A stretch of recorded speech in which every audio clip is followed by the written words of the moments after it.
Bonjour mes chers abonnés. Alors le 13 avril 1975 commençait une horrible guerre, la guerre civile libanaise. Elle dura plus de 15 ans.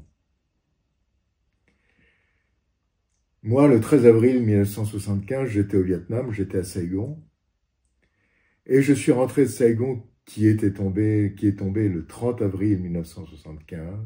Je suis rentré de Saigon fin mai 1975.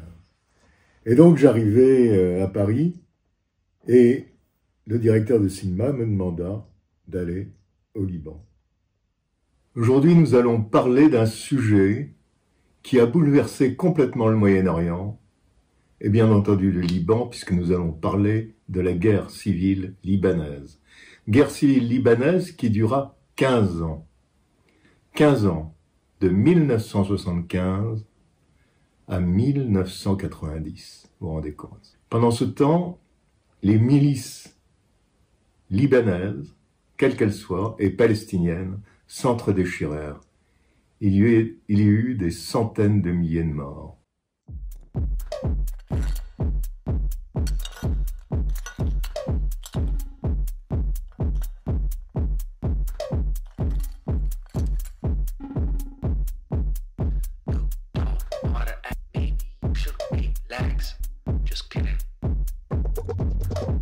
Alors, que s'est-il passé pour qu'un pays prospère, qu'on nommait à ce moment-là la Suisse du Moyen-Orient, bascule complètement dans la guerre civile?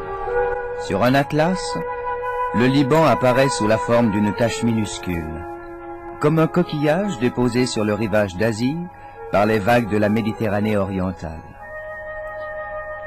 Ce petit pays a néanmoins connu toutes les grandes civilisations classiques dont il a gardé la tradition d'un niveau culturel élevé. Les 1 600 000 habitants sont en légère majorité chrétiens, maronites et orthodoxes, par rapport aux musulmans.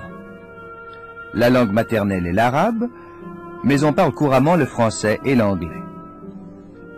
La capitale, Beyrouth, métropole du commerce proche-oriental, est de fondation très ancienne, mais présente un aspect moderne.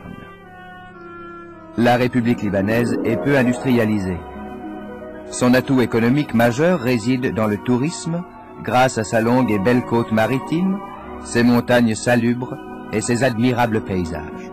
Alors, tout d'abord, la constitution libanaise est basée sur un pacte national.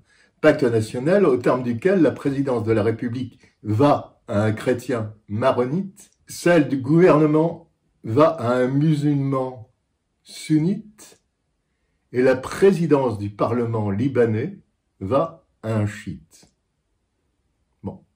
Dans cet environnement, à partir de 1969, les partis palestiniens de résistance et de libération commencent à s'installer au Liban, où il y a une tradition assumée d'accueil des réfugiés palestiniens. Eh oui, tradition assumée. Mais arrive un événement qui va transformer complètement le climat paisible libanais. C'est en Jordanie. Jordanie qui elle-même accueille l'OLP, l'Organisation de libération de la Palestine, sur son sol. Et c'est en Jordanie que va se jouer le premier acte de cette tragédie. En effet, une tentative de l'OLP et de Yasser Arafat d'assassiner Hussein de Jordanie, le roi Hussein de Jordanie, qui régnait donc sur son pays, échoue. Hussein riposte et c'est Septembre Noir. Septembre Noir, des combats furieux entre la garde nationale jordanienne et les Palestiniens. Zarqa est aux mains des Fédayines depuis 8 jours. Mais depuis 2-3 jours, des combats se déroulent à Zarqa. Il faut dire qu'on ne sait pas exactement ce qui se passe, on ne sait pas qui tire sur qui. Ce que l'on sait, c'est que l'armée royale n'est pas dans Zarqa, elle est autour de Zarqa, et de temps en temps, elle lance des petits commandos pour essayer de tâter, si vous voulez, la situation. Et à chaque fois, 5 fois, 6 fois déjà, ces tout petits commandos, ces commandos minuscules de l'armée royale ont été repoussés par les Fédayines. Et évidemment, il y a eu des morts et des blessés.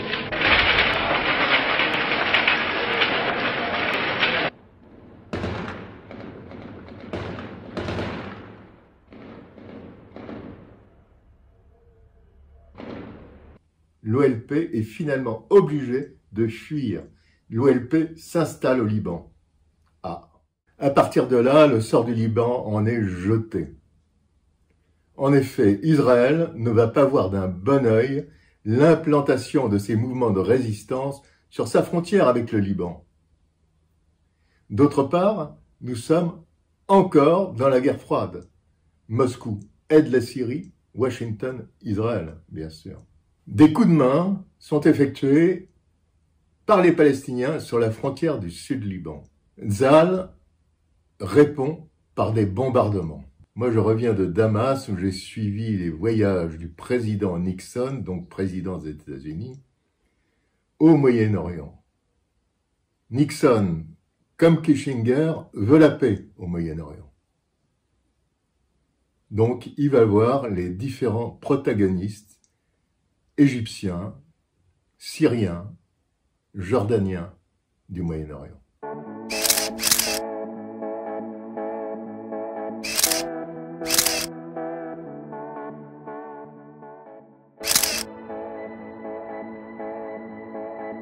J'ai pris la route, donc, en revenant de Damas, qui mène au sud Liban.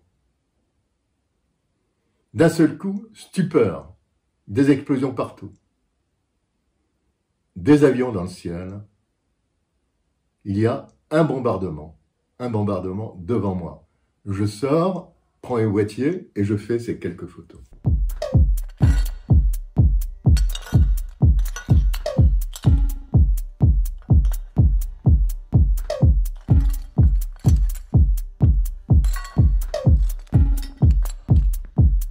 Samurai sword on my back.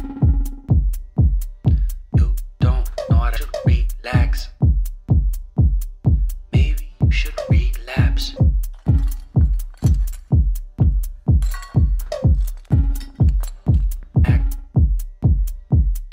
Maybe you should relax.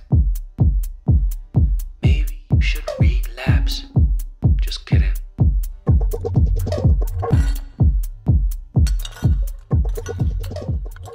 Alors, les incidents entre l'OLP au Liban et Israël se multiplient, mais pas seulement. L'hostilité entre la résistance palestinienne et les partis maronites libanais monte de plus en plus.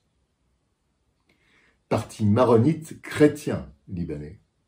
Alors à ce moment-là, Pierre Gemayel, chef du parti chrétien libanais, Kataeb, les phalanges, lance un appel au désarmement des Palestiniens. Le 13 avril 1975, Pierre Gemayel assiste à l'inauguration d'une église. Une automobile passe, mitraille, son garde du corps est tué, lui, il est blessé.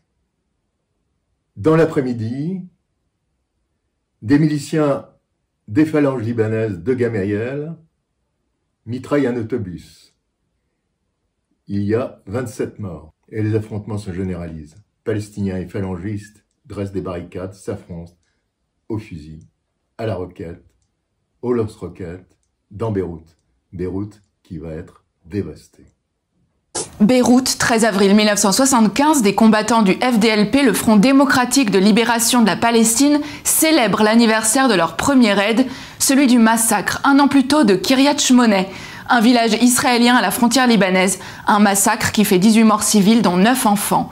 Le 13 avril au matin, Pierre Gemayel, il est le chef des phalanges chrétiennes libanaises, échappe à un attentat perpétré par les Fedaïn, les combattants palestiniens. Pierre Gemayel a toujours dénoncé la présence armée palestinienne au Liban.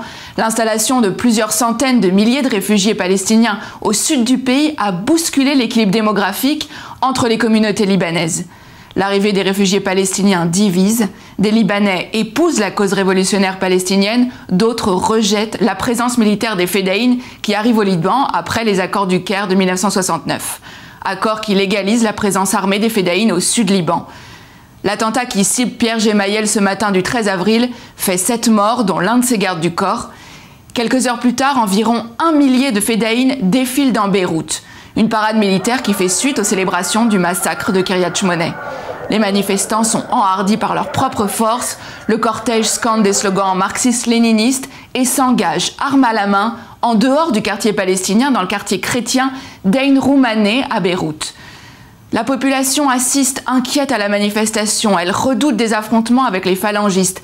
À Beyrouth, chaque quartier est un bastion politique. Le cortège se disperse, aucun incident n'est à signaler.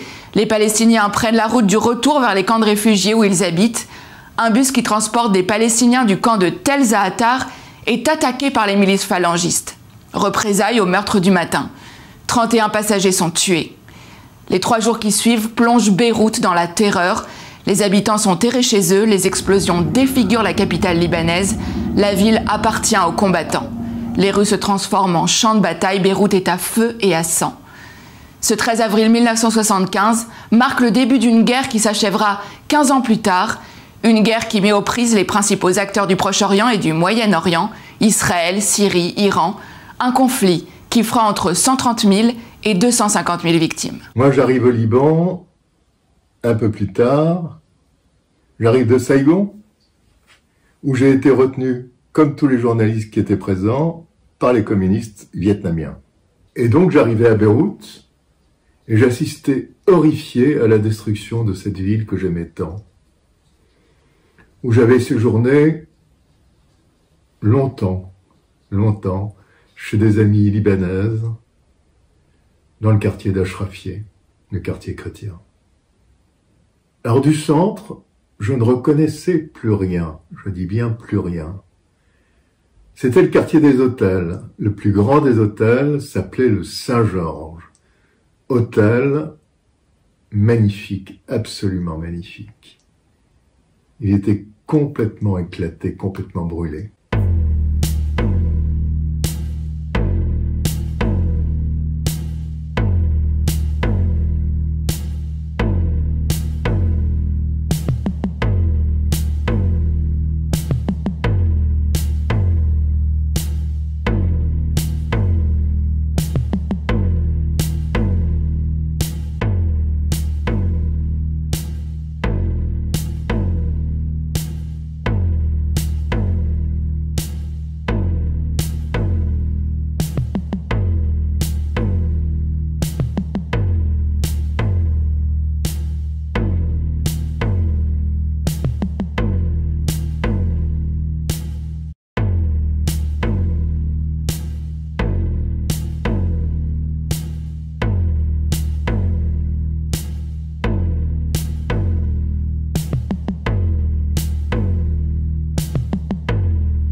En effet, les milices chrétiennes, après avoir abandonné le Saint-Georges, le Phénicia, puis le Martinez, les phalangistes essayèrent de résister de très très longs mois dans ces points avancés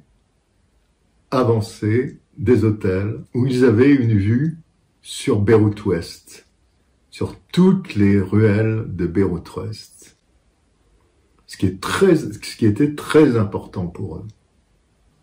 En allant rapidement d'une maison à une autre, j'apercevais dans les rues des corps calcinés. C'étaient les corps des combattants chrétiens qui avaient été faits prisonniers par les Palestiniens. Le supplice était simple. On attachait le combattant à une chaise, on l'arrosait d'essence, et on y mettait le feu. C'était absolument abominable, abominable. Ce sont des choses qui resteront à jamais dans mon esprit. Ce sont des images que, mon Dieu, je ne pourrais oublier.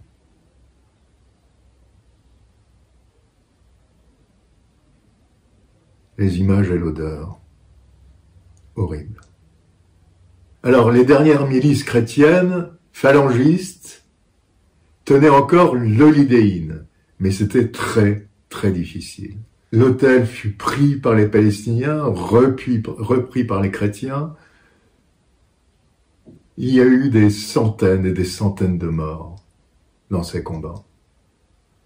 Finalement, en 1976, les milices chrétiennes, Kataeb, phalangistes, se replièrent. Ils se replièrent sur le quartier d'Ashrafieh. Alors Beyrouth est séparée en deux. D'un côté, Beyrouth-Ouest et le quartier des hôtels où est implanté l'OLP. Et par-delà, la ligne verte, le quartier d'Ashrafieh tenu par les phalangistes. Les phalangistes libanais chrétiens. Je suis avec une autre photographe, Catherine Leroy, devant le Parlement libanais. Catherine Leroy, je l'ai connue au Vietnam. C'est elle qui a fait ce remarquable reportage sur la côte 881. Une colline reprise par les djihadistes au nord vietnamien. Des photos époustouflantes. Les parlementaires commencent à sortir. Et donc le chef du parti Kataeb, Pierre Gemayel, sort avec son fils Amin.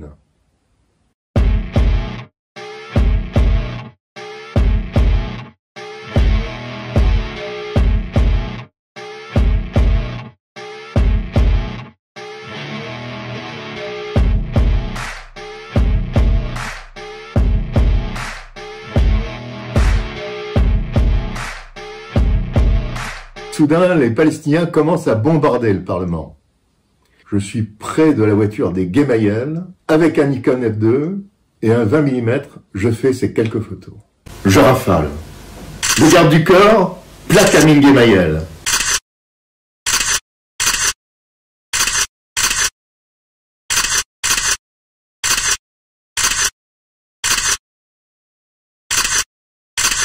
Son père est de l'autre côté de la voiture. D'autres parlementaires s'enfuient. C'est la panique, sauf chez les Gemayel, qui apparemment gèrent la situation.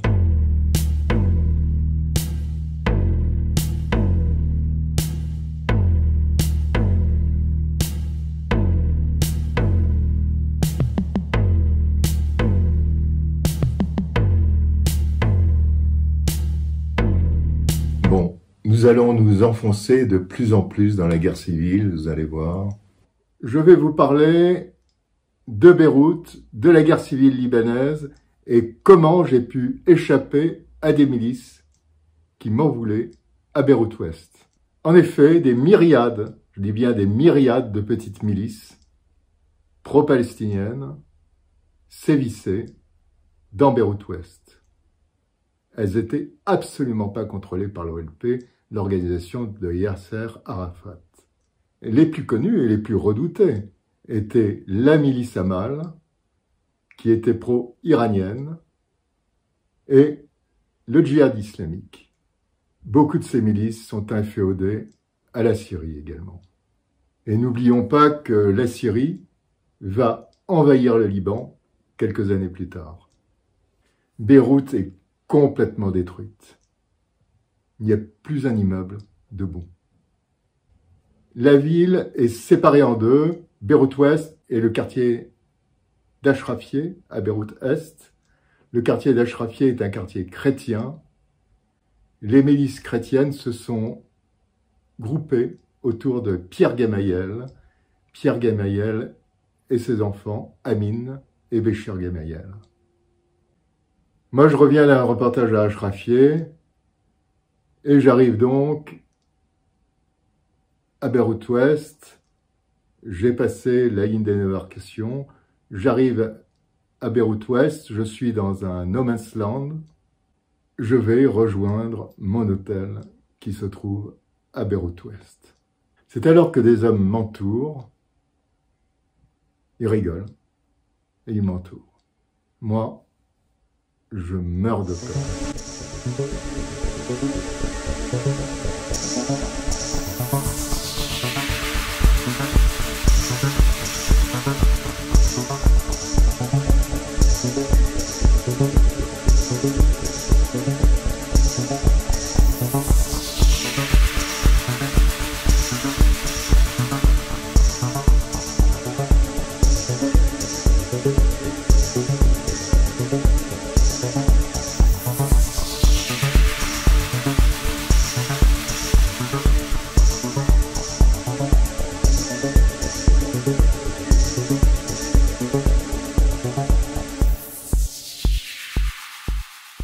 tous les journalistes se disent « Attention, attention, il va y avoir, il n'y a pas eu encore, mais il va y avoir des prises d'otages. » Prises d'otages qui ensuite se sont multipliées.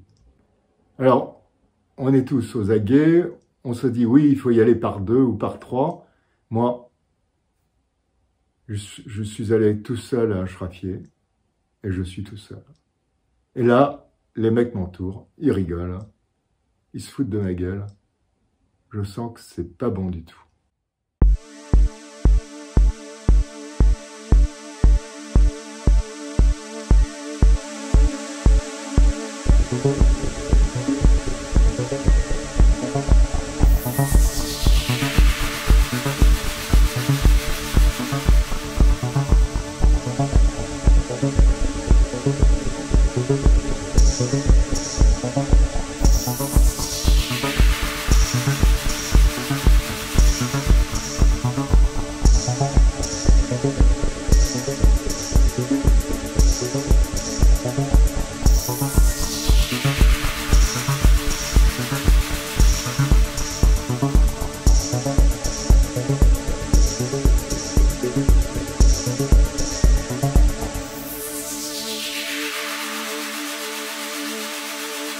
À ce moment-là, il y a un moteur qui ronfle. Je me dis qu'on va m'embarquer dans un 4x4. Une rafale claque. Et là, les hommes devant moi détalent. Je regarde. C'est la milice de l'OLP, de l'Organisation de libération de la Palestine, qui vient me libérer, enfin me libérer. Qui m'a sauvé de ces petits voyous qui tentaient de s'en prendre à moi. Stop, stop, stop, stop, stop. Stop, stop, stop, stop, stop, stop. Stop, stop, stop, stop, stop, stop, stop, stop. Stop, stop, stop, stop, stop.